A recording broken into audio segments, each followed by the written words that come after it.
الأنبياء والمرسلين سيدنا وحبيبنا وشفينا ومولانا محمد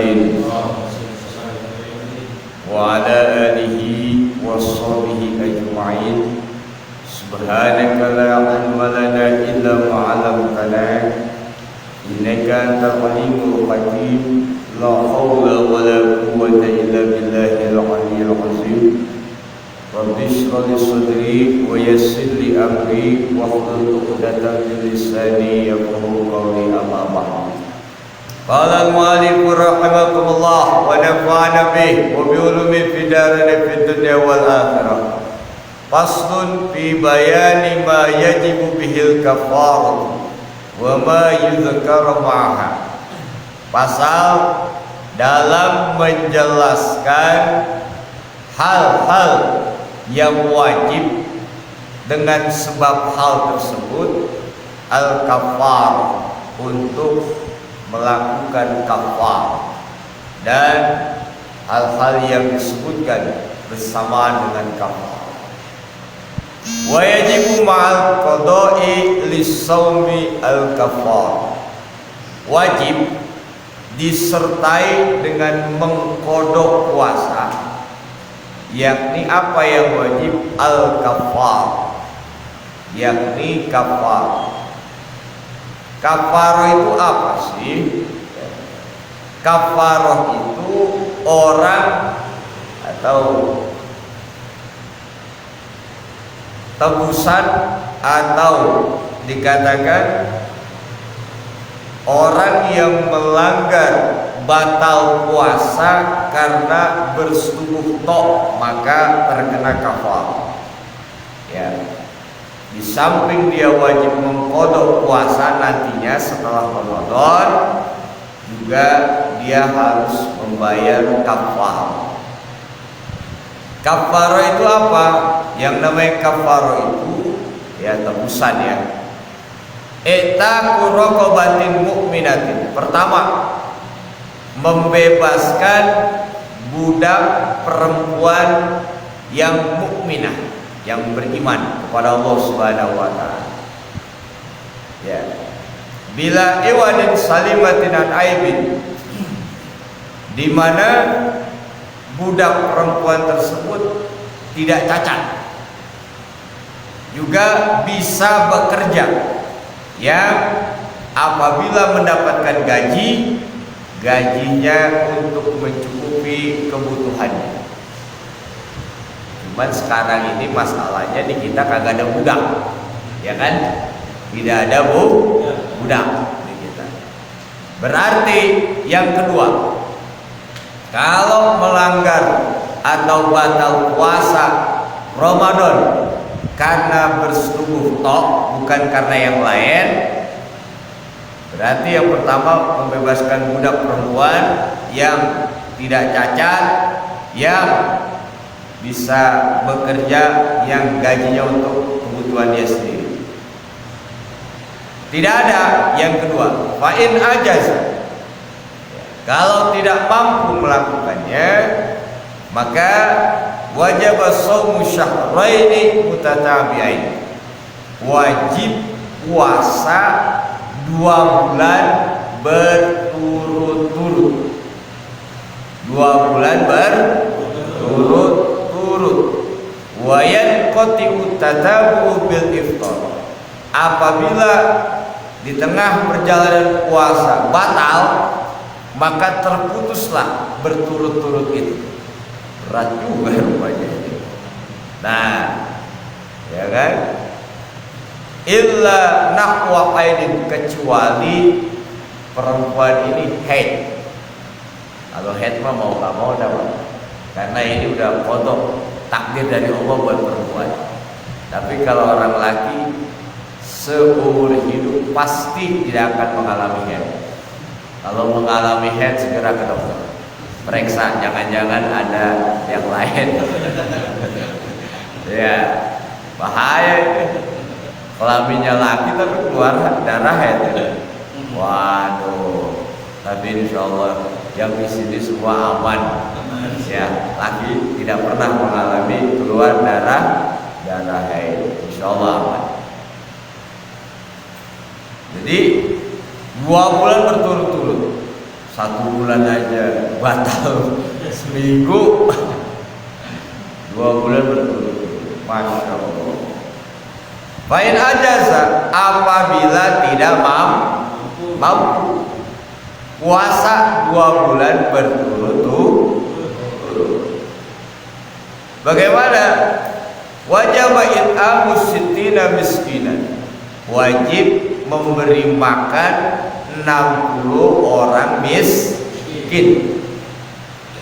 Likullin minhum muddun, 1 orang miskin mendapatkan 1 mud. Berarti kali 60 orang miskin sama dengan 60 mud. 1 mud 3/4 liter bahan makanan pokok. Makanan pokok kita apa sih? Beras, ya kan? Berarti kali aja 60, 1 orang 1 mud, 1 mud 3/4 liter. Nah, 3/4 liter kali 60 orang berapa? Hah? Berapa? 3/4 liter kali 60 orang buat 60. Hampir 200. Hampir 200. Ya pokoknya 3/4 berarti 1 liter kurang 1/4. Berarti 1 liter dikurangin 1/4, namanya 3/4 liter. Nah, kali 60. Kalau bingung mah begini aja, buletin, sebab takaran beras nggak ada yang 3/4 ya. Setengah ada, 1 liter ada, 3/4 ada. Jarang ya. Kalau emang susah mah udah genepin aja 1 liter. Yang 1/4-nya sedekah. Itu aja. Berarti 1 liter kali 60, berarti 60 liter. Itu aja ngitungnya biar gak susah. Jadi yang 1/4-nya sedekah gitu. 1 hari harus memberikan 60 orang miskin makan. 1 orang mendapatkan 1 mud, 3/4 liter. Anggap 1 liter ya umpama ya, berarti 60 liter. Seumpama 1 bulan batal puasa karena bersetubuh, toh di waktu puasa bersetubuh, maka umpama 1 bulan 5 kali batalnya, banyak juga ini. Syahwatnya naik mulu ini. Bentar-bentar syahwat, syahwat. Luar biasa ini. Orang-orang puasa, dia puasa menahan nafsu ini, syahwatnya naik mulu. Ya. Nah, berarti kali aja umpama 60 liter, ya kan, 1 hari kali umpama 5 kali batal, 60 kali 5 berapa? 300 liter. Nah, jadi begitu.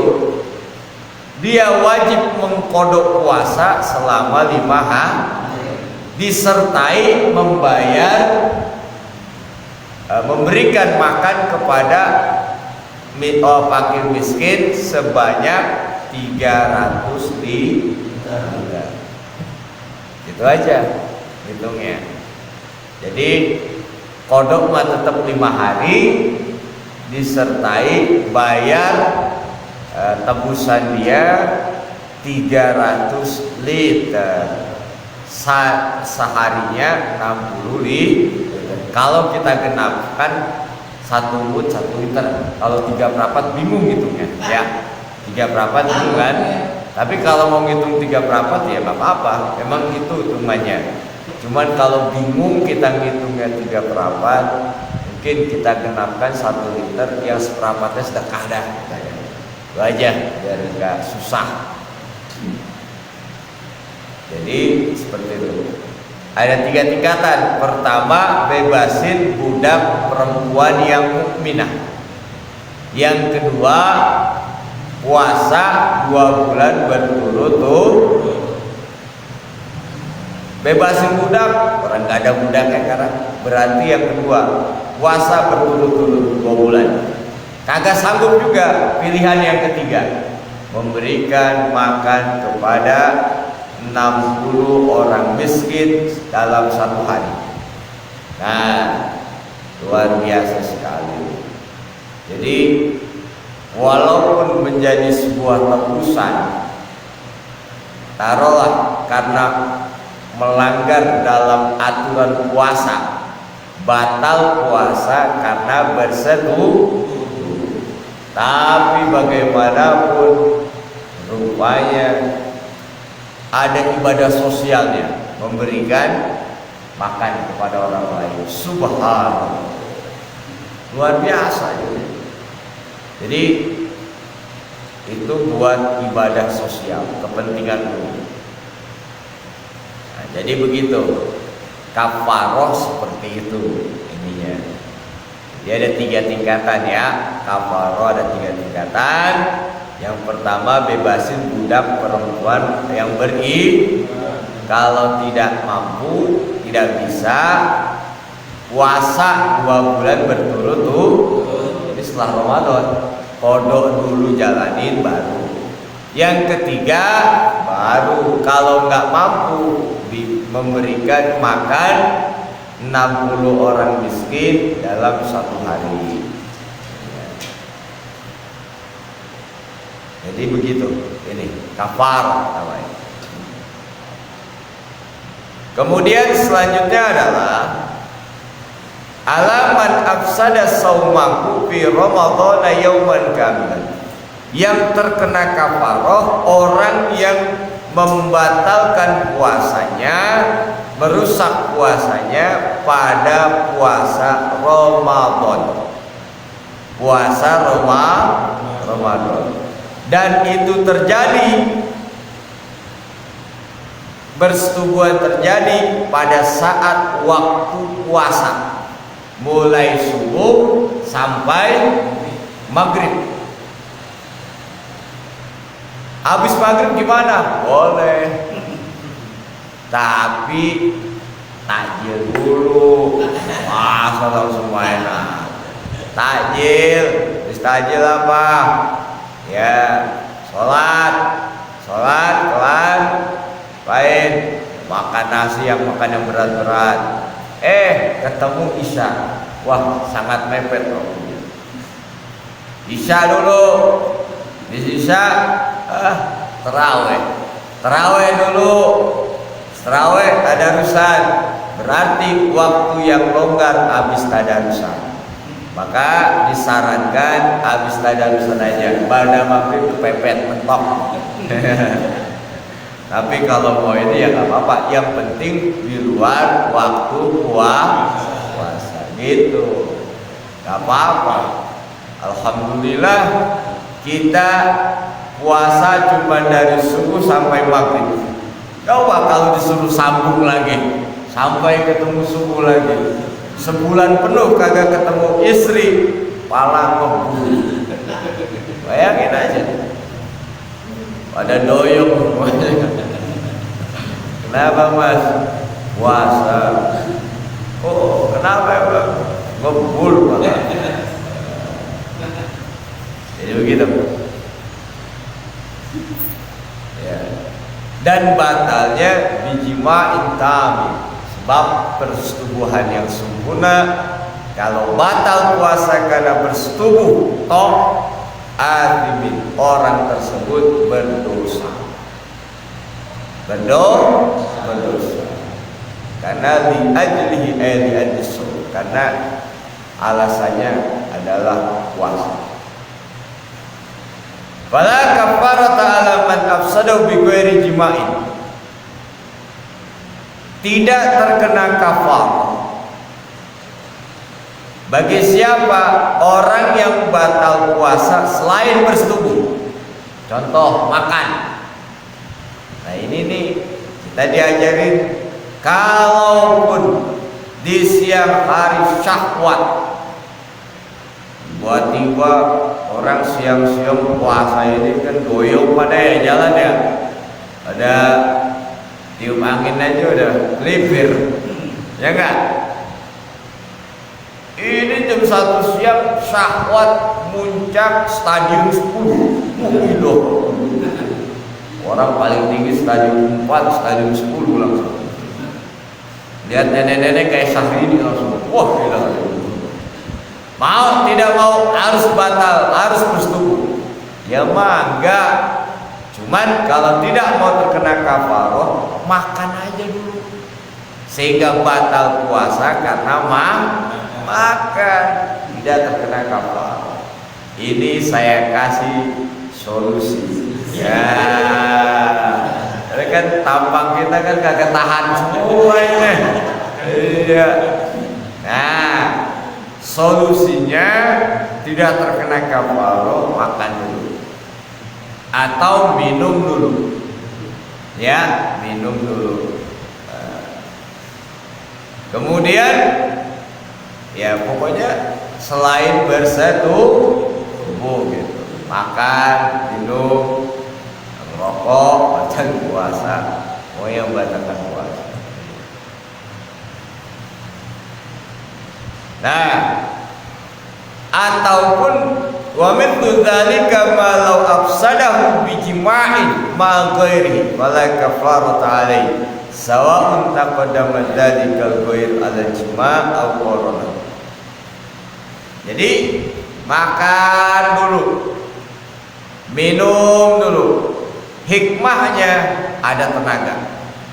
Kalau ada tenaga, dorongannya makin mantap. Nah, hikmahnya nih. Kalau langsung bersetubuh, ya dorongannya enggak ini. Ya, nah, ibarat HP lobet udah. Ya, dor. Maka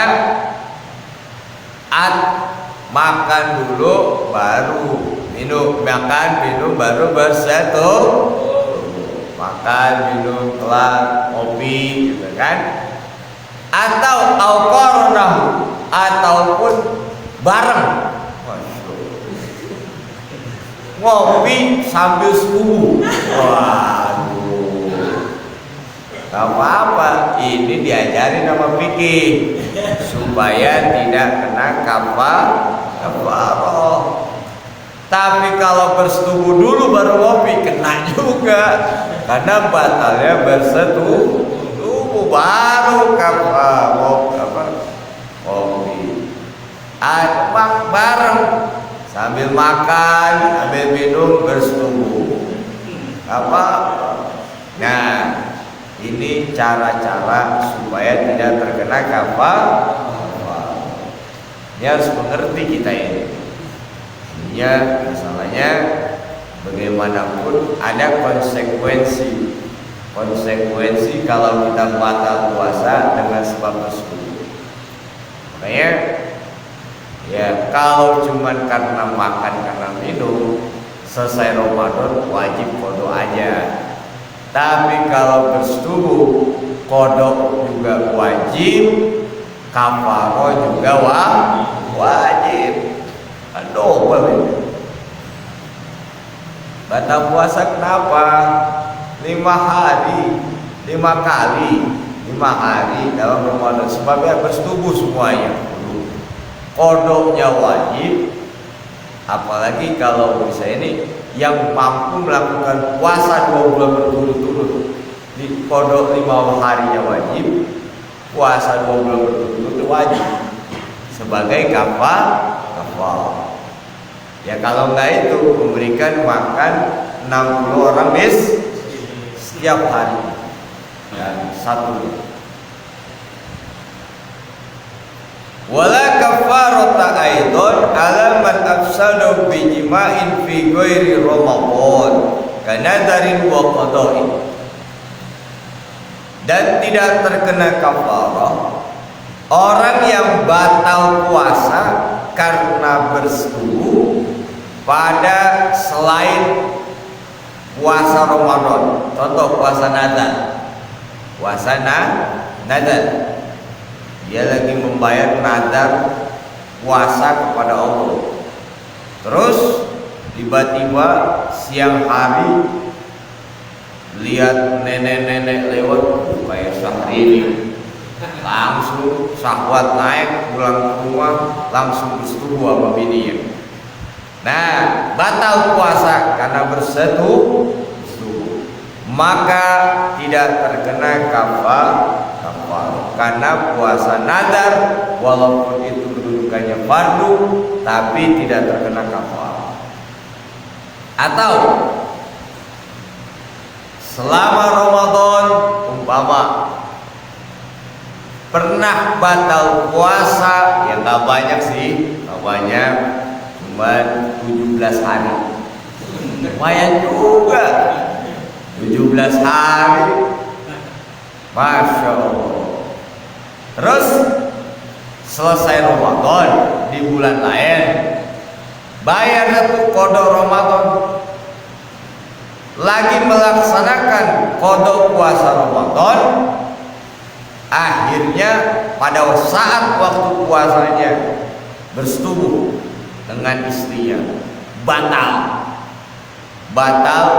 puasa kodok Ramadan, tidak terkena kafar. Tidak terkena kafar. Jadi yang terkena kafar puasa fardunya itu adalah pada saat puasa Ramadan. Ya ini makanya solusinya tadi, walaupun di bulan Ramadan yang apabila harus bersetubuh di siang hari pada waktu puasa, udah batalinnya makan minum aja dulu. Makan minum baru bersetubuh. Hikmahnya tenaga juga pulih kembali, dorongan makin mantap. Nah, ini jadi tidak terkena kafar. Kira-kira penting gak nih tahu begini? Penting. Kenapa? Bagaimanapun persetubuhan kita manusia. Tapi ya kalau mau aman malam aja, malam saja.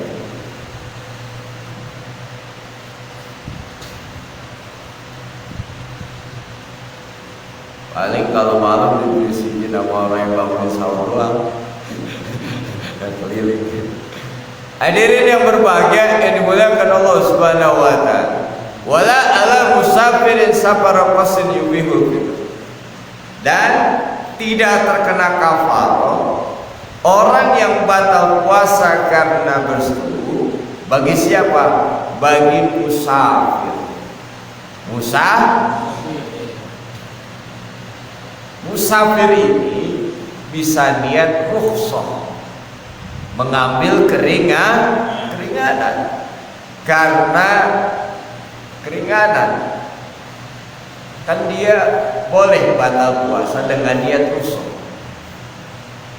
Nah, umpama mana yang lebih utama, batal puasa sebagai musafir kemudian dia batal puasa, atau dalam musafirnya berpuasa?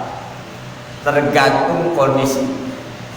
Kalau dia musafir kemudian dia puasa sanggup dan tidak membahayakan dirinya, maka puasa lebih utama ketimbang buka.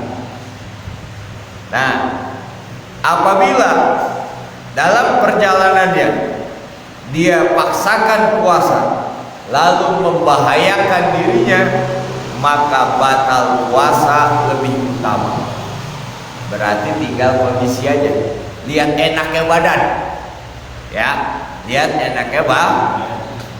Dan perjalanannya di malam hari. Ketika menjelang subuh sudah berada di suatu daerah di mana dia sudah boleh menjamak dan mentaksir sholat, atau jaraknya 81 kilometer. Dari sini ke Agung, niat ambil rusuh ngapain? Musafir. Berapa kilo ke Agung? Paling 2 kilo 3 kilo ya. Ke Agung aja musafir. Ya, dekat. Nah, misalnya kita berangkatnya malam, misalnya jam 1 malam, menjelang subuh sudah berada di Majalengka umpama. Berarti kan udah ratusan kilo kan. Aduh, saya lagi musafir, gak kuat saya. Saya batal puasanya. Boleh. Menjelang subuh udah di Majalengka. Ini kadang-kadang orang salah pengertian musafir ya. Berangkat jam 8 pagi, malam udah kagak ada niat puasa. Besok mau pulang kampung, malam udah nggak niat puasa. Berangkatnya jam 8 pagi. Kalau kita lihat jam 8 pagi itu waktu puasa bukan? Waktu puasa. Waktu puasa mulai subuh. Jam 8 pagi waktu puasa. Kalau begitu terkena kewajiban niat malam. Subuh puasa dulu. Jam 6 puasa, jam 7 puasa, jam 8 puasa.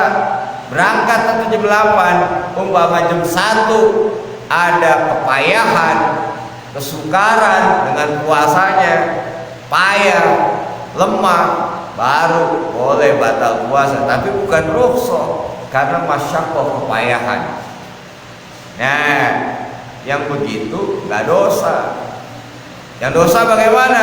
Berangkat jam 8 pagi pulang kampung, jam 6 nasi uduk 3 bungkus. Air 3 galon. Kopi udah habis 3 gelas, rokok Samsu setengah bungkus. Masya Allah, itu mah emang orang kagak ada sama sekali niat puasa itu mah. Nah, ini yang dosa. Ini yang harus kita pahami. Ketiga, dalam musafirnya yang dibolehkan untuk melakukan bersetubuh, ya, melakukan bersetubuh yang mendapatkan rukhsah berarti musafir yang pada malam hari perjalanan, ya kan? Yang dapat rukhsah yang malam hari pada saat menjelang subuh sudah berada di tempat di mana diboleh menjama dan mentaksir sholat. Maka ketika dia agak tahan juga nih, harus bersetubuh, boleh niat rukhsah. Karena musafir boleh batal puasa niat rukhsah, tidak terkena kafarah. Nah, seperti itu namanya musafir yang dapatnya. Cuman selesai Ramadan wajib mengqadha puasa yang batal walaupun karena bersetubuh. Kalau yang di tengah perjalanan, ya kan, jam 8 pagi di Depok baru start mau ke Surabaya, umpama jam 10 di tengah jalan, ya, berarti ini kan lagi start kan wajib puasa ini, ya enggak? Wajib puasa. Nah, ketika di jam 10 umpama naik syahwat tiba-tiba stadium 10, pokoknya mau nggak mau harus bersetubuh, batalin puasa dengan minum dulu, ya nggak, makan supaya tidak terkena kafarah. Kalau langsung bersetubuh maka terkena kafarah, ya itu kayak makan minum. Karena tidak disebut musafir yang mendapatkan rusak karena berangkatnya pada waktu puasa. Ini hal yang harus kita paham.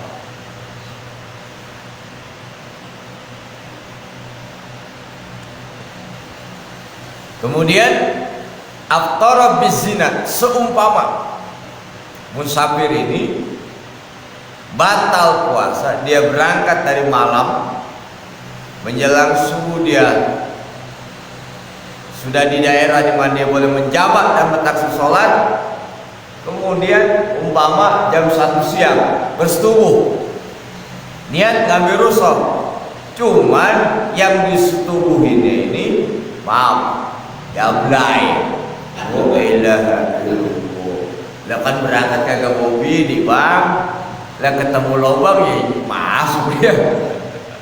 Gablay Bapak, walaupun dengan sebab zina. Nah, bagaimana? Maka li'anna itsmau laysa lis-shaum, maka dia dosanya itu kalau untuk batal puasanya tidak dosa, tapi dosanya ini karena zinanya. Tapi kalau misalnya tadi musafir yang tidak terkena rukhsah, berarti musafir yang perjalanannya pada waktu puasa, jam 8 pagi berangkat, jam 1 batal puasa karena bersetubuh.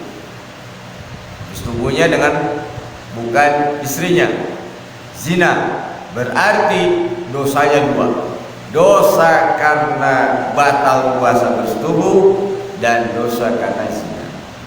Nah inilah makanya dosa batal puasa karena bersetubuh itu pun dosa. Nah inilah supaya kita tidak terkena kafarah, makanya batalin nama yang lain, makan, minum dan lain sebagainya. Tapi insya Allah kita semua kuat, amin ya rabbal alamin.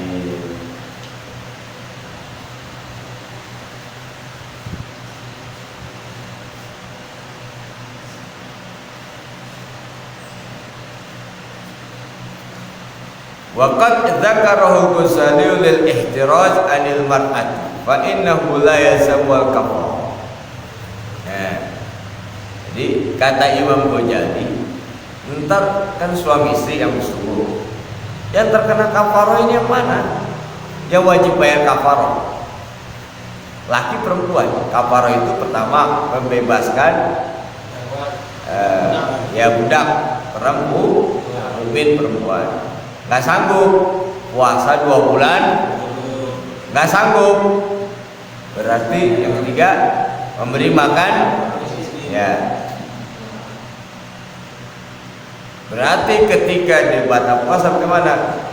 Kodok tetap, berarti suami istri. Tapi yang terkena kafarahnya kata Imam Ghazali adalah lakinya saja, suaminya maksudnya, suaminya. Saya memberi makan 60 orang fakir berarti suaminya saja. Tapi kodok mah tetap jalanin setelah Ramadan. Kodok ya. Nah, kata Imam Ghazali. Ya. Kenapa? Li'annaha taqtulu bi mujarradi dukhuli ba'dil khashyah. Karena orang perempuan mah cuman karena kemasukan, yang punya bendanya mah orang laki. Mujarradi dukhulil hasyabah, karena kemasukan suatu benda ke dalam yang punya lubang perempuan, yang punya benda laki-laki, karena laki-laki lah yang masukin bendanya ke dalam lubang. Jadi orang perempuan kata Imam Ghazali dari sisi itu tidak terkena kafarah. Yang terkena kafarah adalah orang laki sebagai yang punya benda. Walaupun bendanya tumbuh kayak mau tajam kayak pokoknya orang laki yang punyanya. Sebelum saya lanjutkan, ada yang mau ditanyakan, silahkan. Atau kurang jelas, bisa saya jelaskan kembali. Ya. Mimpi di siang hari. Ya. Ya. Baik. Ada pertanyaan, bagaimana ketika siang hari sedang puasa, kemudian tidur, lalu bermimpi? Mungkin mimpinya ini apa? Artis-artis yang cantik lah. Oh, kelas-kelas pria udah nyeleng hitam ditepuk empul. Ya, bagus-bagus lah. Wah, pas keluar. Masya Allah, Pulau Seribu. Akhirnya keluar mani. Apakah mimpi basah bisa membatalkan puasa kita atau mengancam puasa kita, merusak puasa kita? Jawabannya tidak batal. Tidak batal. Cuman wajib mandi hadas besar. Itu yang diwajibkan. Jadi nggak usah batal.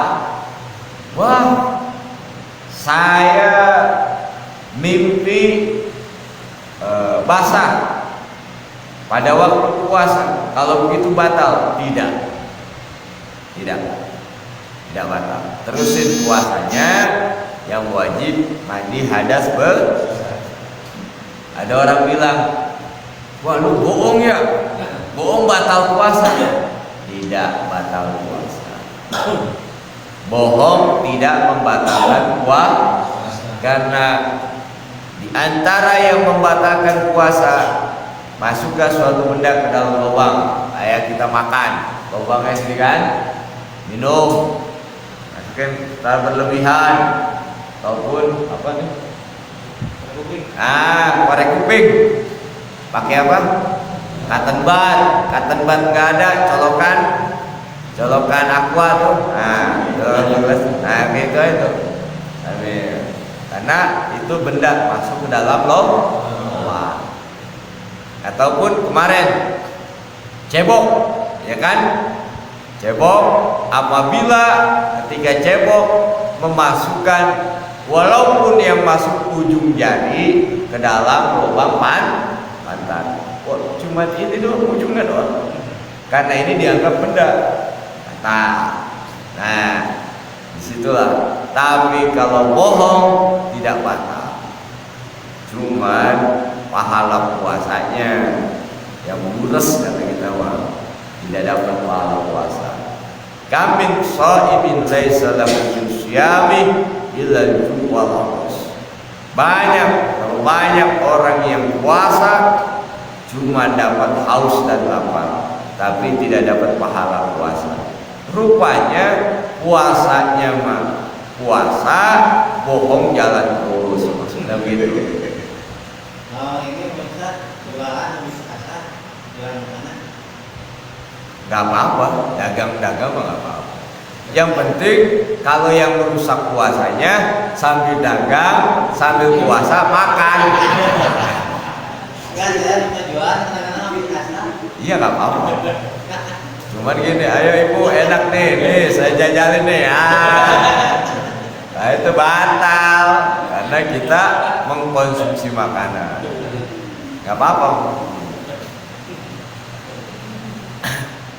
Ya, yang kan dagang mah nggak penjualan, nggak makan ini. Yang kalau misalnya sambil dagang, sambil puasa, sambil nyobain, yang nyobain ini masukkan suatu benda ke dalam mulut, batal. Ada lagi pertanyaan?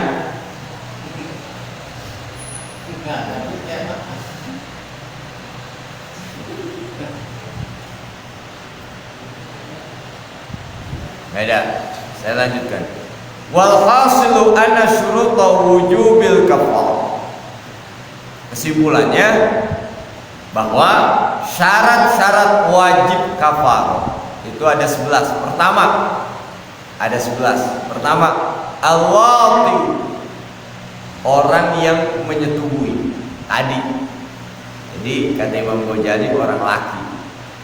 karena dia yang punya benda. Adapun orang perempuan yang punya lubang, al-maut, jadi yang dimasukkan aja. Ya.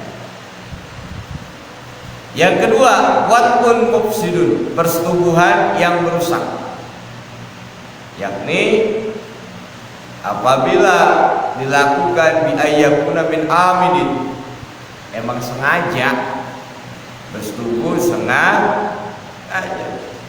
kemudian dia tahu bahwa lagi puasa dan dia tahu dikerjakannya bukan karena paksaan tapi pengen sendiri, dan dia tahu bahwa bersetubuh pada saat puasa apabila batal karena bersetubuh itu terkena kafar, maka tidak hal yang diharamkan. Nah, jadi puasa persetubuhan yang rusak. Kemudian yang ketiga, ifsadus saumin, yang dirusak cuma puasa. Bagaimana lagi iktikaf? Misalnya nih, saya mau iktikaf di Mushola Al-Hilal, pojokan aja, lagi siang hari waktu puasa, Johor dia niat iktikaf, lagi jikiran, lagi baca Quran, tiba-tiba syahwat naik, muncak, itu surupan jangan-jangan, langsung ke rumah, langsung bersetubuh. Nah, jadi ketika waktu iktikaf nggak masalah, yang dirusak itu puasanya.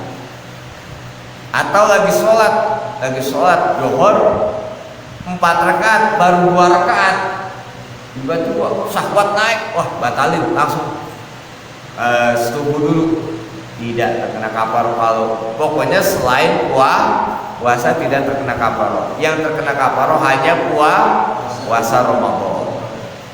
Nah, itu.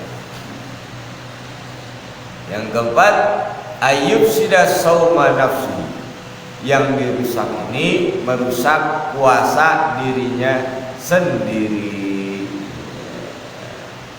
Nah, kemudian yang kelima, di Ramadan, yakni puasa Ramadan. Puasa nazar tidak terkena kafar. Qadha Ramadan tidak terkena kafar, hanya Ramadan aja. Nah, yang keenam, bijima'in, rusak dengan sebab bersetubuh, ya. Walau liwaton au itsyana bahimatin, maaf, ataupun bersetubuh dengan binatang. Kuda dihantam juga, orang membininya kuda jadi korban. Masya Allah, kudanya kuda betina, korban juga. Au mayitin, atau mayit perempuan.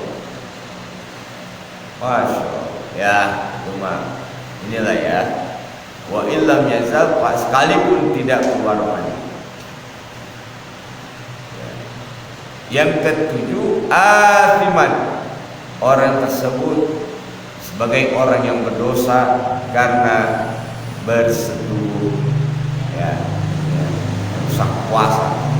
Kemudian atsamin ayyakuna itsmuhu li'adis shaubah, yakni dosanya itu karena puasanya, ya, karena jadi diharamkan bersetubuh, batal puasa karena bersetubuh pada saat puasa Ramadan, jadi puasanya. Kemudian selanjutnya ayyusida sauma yaumin, yakni merusak puasa di mana waktu puasa subuh sampai maghrib, di tengah-tengah itulah melakukan persetubuhan. Tapi setelah itu pada maghrib, terserah, itu mah bukan waktu puasa. Yang jelas pada waktu puasa dilakukannya. Nah, kemudian selanjutnya ada musyubhah. Jadi melakukan persetubuhannya itu bukan karena samar-samar. Jadi gini, dari segi waktu, jadi emang benar-benar di waktu puasa dia tahu. Beda dengan malau zona waqtal wati baqa alaih. Dipikir masih malam ini masih malam. Dipikir masih waktu sahur, bersetubuh aja. Pas lihat, wah 5:30. Wah, berarti kalau kayak gitu kan dalam keadaan waktu yang syubhat, samar. Nah, kalau dalam keadaan waktu yang samar tidak terkena kafar. Tapi yang jelas dia tahu, ini waktu puasa ini saya setubuh. Nah, jadi bukan karena waktu syubhat.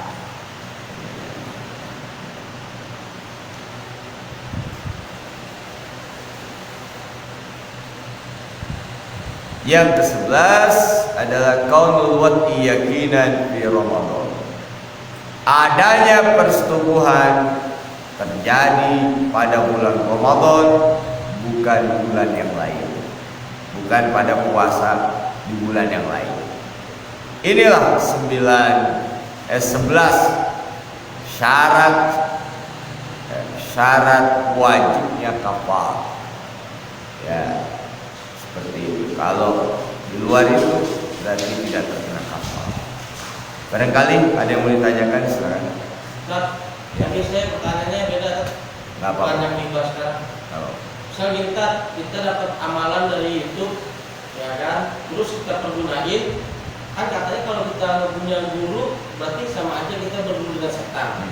Nah, YouTube ini kan tapi sebagian dari ilmu. Nah, putusannya gimana kan? Baik. Kalau memang itu dalam bentuk amalan ini perlu diijazahi. Umpama ada amalan-amalan yang harus diijazahkan. Tapi kalau amalan yang memang sifatnya umum, artinya wirid lah. Kalau amalan ini kan banyak. Misalnya kalau amalan yang disunahkan oleh Nabi, ya iya. Saya puasa hari Senin itu mah jelas. Puasa hari Kamis maksudnya di sini barangkali wirid ya, wiridan namanya kan. Nah, apabila mendapatkan dari ustadz atau ustadzah YouTube, wah, ya, nah tentunya kalau wiridan yang memang umpama sifatnya khusus, dia harus lewat sanad kedua. Jadi harus ada ijazah dari gurunya. Jadi nggak bisa ngambil aja seperti itu. Kecuali yang memang wirid yang sudah dianjurkan oleh Rasulullah Shallallahu Alaihi Wasallam, kayak sholat, kayak gitu, banyak sholawat, kayak gitu ya kan. Dimanapun banyak zikir, banyak tasbih, ya kan, banyak mengucapkan kalimat la ilaha illallah. Dianjurkan sholawat boleh, tapi kalau umpama ada sholat yang khusus itu harus pakai guru. Tapi kalau sholat umum, innallaha wa malaikatahu yusholluna 'alan nabi ya ayyuhalladzina amanu shallu 'alaihi wa sallimu taslima. Bahkan itu ayat yang memerintahkan untuk sholawat. Dan dalam hadis bahwasanya dikatakan orang yang selamat, orang yang beruntung adalah orang yang paling banyak membaca sholawat. Artinya ya dimanapun kapanpun kita bersolawat kepada Nabi Muhammad SAW. Kecuali sholawat khusus yang perlu ijazah kuliah. Nah ini ya seperti itu. Misalnya buat dari sholat dari itu kan juga pernah dapat kan mau gurunya sebenarnya cuma ngeri di sini ya kalau lain sholatnya kayak ada sampingnya kan itu sholat kalau sholat enggak itu cuma lain sholat tuh ngeri kecuali berhadapan begini kan ya bisa bertanggung jawab sebenarnya kalau ada apa itu kalau berhadapan kalau begitu mulai ustadznya nggak jelas kayaknya apa bahaya ngeri Ustazah YouTube. lebih baik berhadapan ustadznya kita sholat jangan jadi apa ya Ya. jadi Kan moge aku di buku mirip. Ustadz yang dulu suka kerupuk buah dengan dia enggak bawaan pokoknya cekek loh gitu ya Ya, itu satu bukti bahwa mengamalkan wiridan tanpa bimbingan guru yang ada bukan keberhasilan tapi kesetresan. Kayak tidak sedikit orang yang stres karena wirid, selidik punya selidik ngamalinya tanpa bimbingan guru. Nah, karena itu maka di sini pentingnya seorang yang membimbing atau guru itu sendiri dalam rangka menyelamatkan kita sebagai murid yang mengamalkan wiridan itu sendiri. Barangkali itu saja yang dapat saya sampaikan. Benar semata datang dari Allah, salah datang dari saya pribadi. Mohon dibuka pintu maaf dan seluas-luasnya. Takbir dan bacaan alhamdulillah. Alhamdulillahirabbil alamin. Subhanakallahumma wa bihamdika asyhadu an la ilaha